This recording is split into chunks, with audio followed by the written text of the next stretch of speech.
Wealth is the pinnacle of success. And if you are watching this video, there's a pretty good chance that you are trying to gain wealth. However, have you noticed that some people seem to squander the wealth they receive? A common example of this happening are lottery winners. Something that most people dream of happening to them seems to be a curse rather than a blessing, as we hear story after story of how this money destroyed their lives. What can we learn from this? You not only have to work hard to acquire wealth, but also have to work hard to remain wealthy. So today, we're going to look at 7 financial mistakes to avoid. Before we begin, we would really appreciate it if you subscribed to our channel. This is the place you get concrete tips and advice on how to improve all aspects of your life. With that said, my name is Alex and welcome to the channel.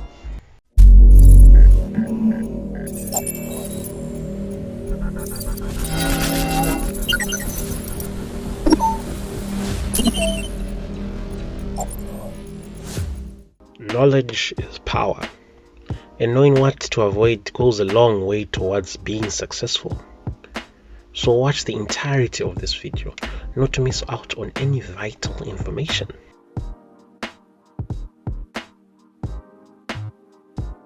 People do plan their finances. I don't think people just go around recklessly spending their hard-earned money. Times are hard after all.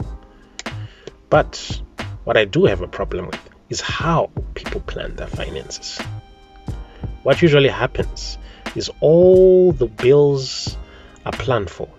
So things like rent, food, utilities are put aside. And whatever is left is play money to be spent on unnecessary things. This is a terrible way to plan your finances. Instead, that money left after you pay all your responsibilities needs to be planned further. A portion should go towards your savings. Another portion should go towards investing. Another towards emergency situations. Every cent must be accounted for. There shouldn't be any free money left. If there are luxuries you want to buy, you must plan for them. Let's avoid squandering our money because of impulse buying.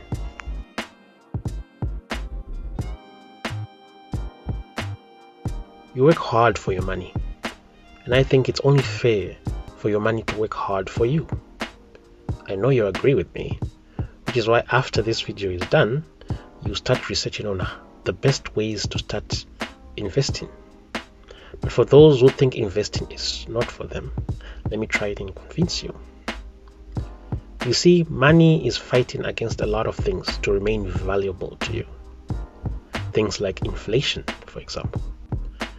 It is almost cruel at how inflation erodes all your hard work. Another thing you have to watch out for are taxes. These two things are the biggest obstacles towards achieving your financial goals. However, with investing, you can grow your money way faster than inflation can erode it. Another advantage is that with investments, you tend to pay less taxes on the profits you make from them. Or even in some cases, you pay 0% tax. So why not consider investing to diversify your streams of income?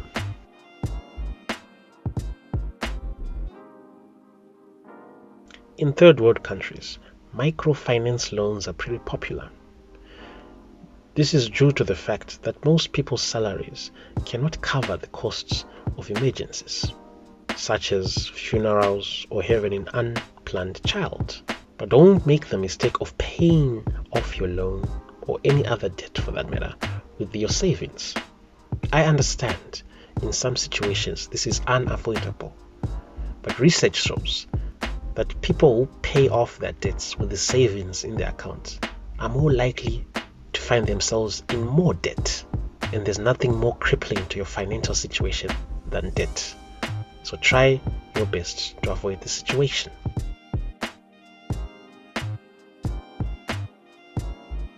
I'm starting to have a suspicion that people don't think they'll grow old. That the thought of being old and unable to look after themselves has not crossed their mind ever. This is because people don't seem to plan for their retirement. When it comes to planning for retirement, The earlier you start, the better it is for you for the long run. However, it seems like no one is talking about this. Of course, there are pensions, but you can't depend on that alone. You should think about investing in dividend stocks or royalties as a way to diversify your income when you're older.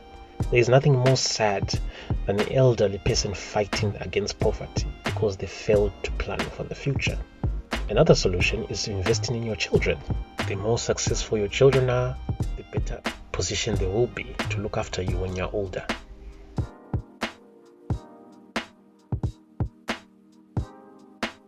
We firstly need to acknowledge that we are emotional people. When we are angry, we tend to make bad decisions, not only financially, but in other areas of our lives. So it's really important to not make important decisions when you are emotional, because we will live to regret it. A good example of this is when Steve Jobs was forced out of Apple. He got really angry, very understandably, and sold most of his shares in the company. When he eventually got back to Apple, he did receive some shares, which were around $2 billion. But if he had remained calm and not sold his shares, he would have about 11% stake in Apple, which is about $66 billion worth of stocks. As you can see, he made a great loss. So keep your emotions in check.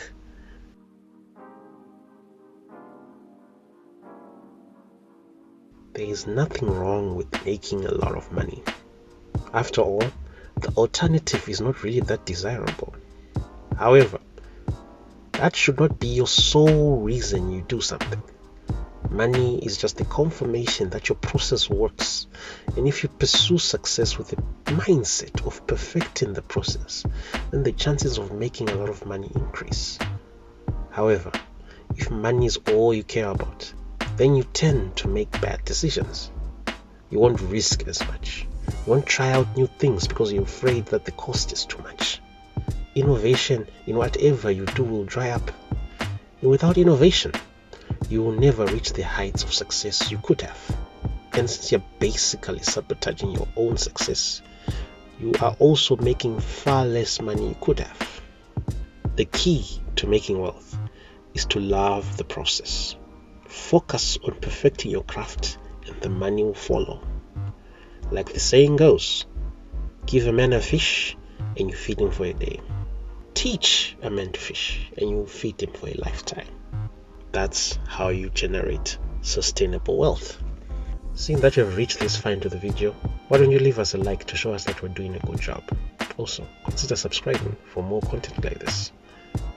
Leave in the comments other financial mistakes you think would help other people, and share this video with someone who think would benefit from watching it.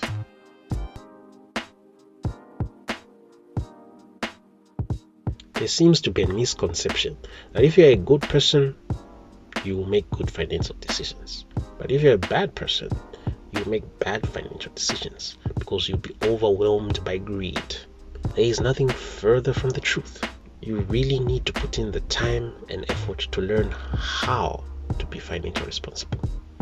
No one is born with financial wisdom. You won't even be able to follow the advice given in this video if you don't educate yourself. So take responsibility for yourself and upgrade your knowledge. Learn about compounding your money. Increase your knowledge about how interest works or how inflation erodes your income. Look into what bonds are and what home equity is. These are just the basics. The better informed you are, the more likely you are to make good financial decisions. But also, learn about economic principles. This will help you make more money in the long term. I hope this video has brought you value and will be a stepping stone towards achieving your financial goals. With that said, like always, I hope you have a great day.